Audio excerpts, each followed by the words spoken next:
សម្ដេចតេជោហ៊ុនសែនបានแชร์ចែករំលែកនៅអត្ថបទដែលបានលើកឡើងថាហេតុអ្វីនៅក្នុងសង្គ្រាម5ថ្ងៃកម្ពុជាមិនប្រើប្រាស់អាវុធធុនធ្ងន់ដើម្បីឆ្លើយតបទៅនឹងការឈ្លានពានរបស់ប្រទេសសៀមចម្លើយកម្ពុជាមានយុទ្ធសាស្ត្រសង្គ្រាម3យ៉ាងទី1ជាទូទៅនៅក្នុងយុទ្ធសាស្ត្រសង្គ្រាមមុនការបើកប្រយុទ្ធទ្រង់ទ្រាយធំយើងត្រូវស្គាល់សត្រូវយើងត្រូវសិក្សាអំពីយុទ្ធសាស្ត្រប្រយុទ្ធរបស់សត្រូវកម្លាំងកងទ័ពនិងសមត្ថភាពសភាវុធរបស់សត្រូវទី2សិក្សាពីសមត្ថភាពក្នុងការទប់ទល់និងការឆ្លើយតបគឺដូចជាត្រូវស្គាល់ខ្លួនឯងដើម្បីបែងចែកកម្លាំងគ្រប់គ្រាន់តាមតំបន់ការពារដើម្បីធានាបាននូវការឆ្លើយតបនឹងការពារខ្លួនឲ្យសមស្រប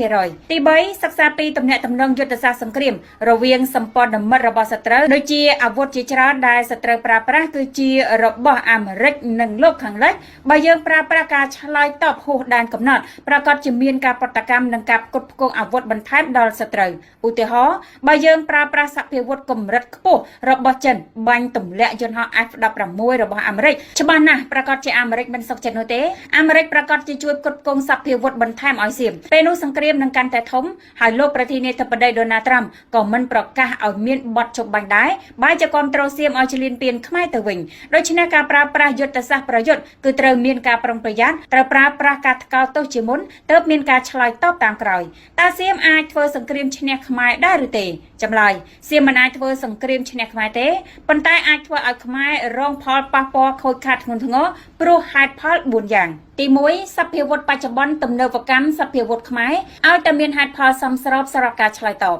សភាវុធខ្មែរមានដូចជាប្រព័ន្ធការពារដែនអាកាស KS-1C និង QW3 អាចមានសមត្ថភាពបាញ់ទម្លាក់យន្តហោះចម្បាំងនិងដ្រូនរបស់សៀមនិងប្រព័ន្ធបាញ់រ៉ុកែត PHL-03 PHL-81 PHL-90B BM-21 OM-70 និងកំភ្លើងធំ SH-1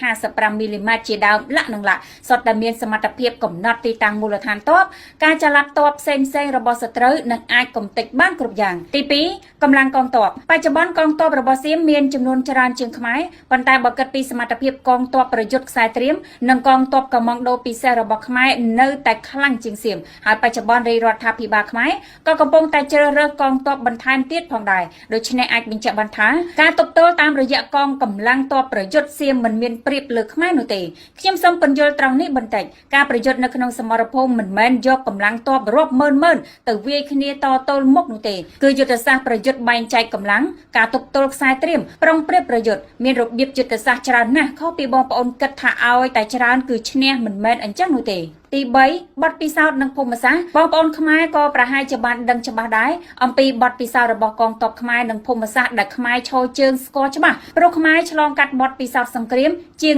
40ឆ្នាំត្រង់ចំណុចនេះគឺមានប្រៀបលើស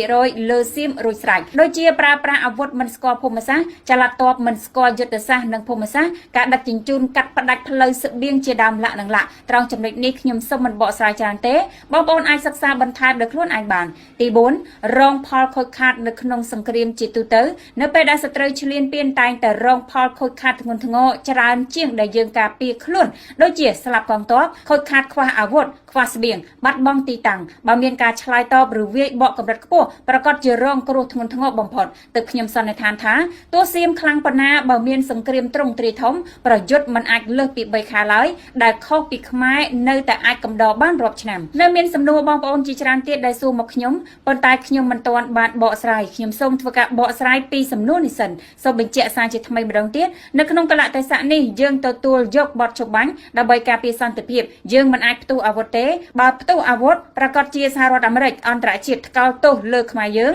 និងគាំទ្រសៀមលើសង្គ្រាមឈ្លានពានខ្មែរហើយខ្មែរយើងក៏នឹងទទួលទណ្ឌកម្មសេដ្ឋកិច្ចយ៉ាងធ្ងន់ធ្ងរពីអន្តរជាតិផងដែរខ្ញុំនៅតែស្នើសុំបងប្អូនសូមព្យាយាមអត់ធ្មត់ជឿជាក់លើរាជរដ្ឋាភិបាលយើងពីព្រោះរាជរដ្ឋាភិបាលយើងកំពុងតែខិតខំធ្វើរឿងសំខាន់ជាច្រើនដែលបងប្អូនមិនអាចដឹងបានដើម្បីការពារជាតិមាតុភូមិនិងសន្តិភាពការរស់នៅរបស់ប្រជាពលរដ្ឋការអត់ធ្មត់របស់បងប្អូនគឺបដូរបាននៅសន្តិភាពជាងមានសង្គ្រាមនិងខិតខំជួយគាំទ្រផលិតផលខ្មែរដើម្បីកសិករខ្មែរប្រជាជនខ្មែរនិងសេដ្ឋកិច្ចខ្មែររីកចម្រើនទាំងអស់នេះគ្រាន់តែជាការសង្ខេបខ្លីដើម្បីឲ្យបងប្អូនបានងាយយល់ហើយបើសិនជាខុសខ្វះត្រង់ចំណុចណាសូមជួយបំពេញបន្ថែមសូមគោរពអរគុណ